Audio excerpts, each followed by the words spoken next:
My name is David van Reybrouck. After my big book on Congo, I've written a much smaller one. It's only 170 pages.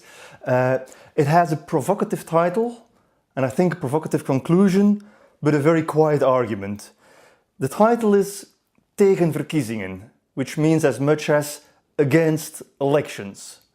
And the provocative conclusion is that today elections are not really making democracy possible, but are largely responsible for killing parts of democracy. And I combine that conclusion with the second thought, that is that lottery may be a much more democratic instrument than elections are today.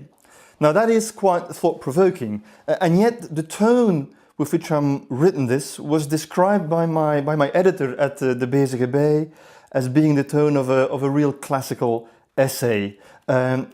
The book actually consists of 4 parts, and I use a medical metaphor throughout the book. First part is called symptoms, second one is called diagnosis, third one pathogenesis, fourth one remedies.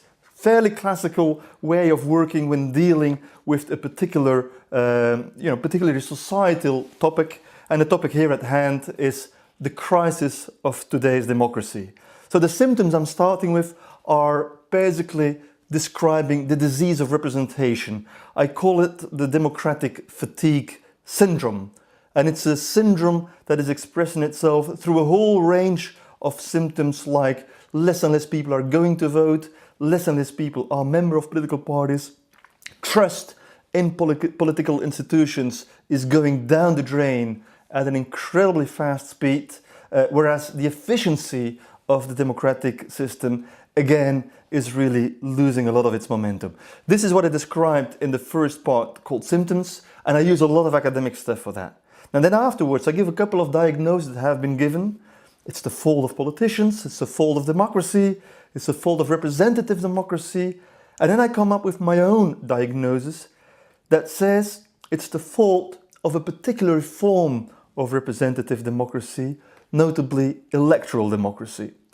That brings me to the third part, where I say that today elections are regarded as synonymous to democracy, and yet we seem to forget that we've only been playing with elections for 200 years and we've been having democracy for 3,000 years. So I'm trying to show that throughout history, lottery has a much longer standing tradition as a democratic instrument than elections ever had. And the rest of my book is trying to show how the idea of lottery is coming back up again. This should be a 2-minute pitch. I know I could go on talking about this at length. I'm quite happy to talk about it in English and French, but I do understand German, Italian and Spanish as well to answer questions or to check proofs or whatever. So this is the book I've been writing on. It's a small book, it's a result of 3 years working, and it's been provoking quite a bit of debate here in the Low Countries, that is Flanders and the Netherlands.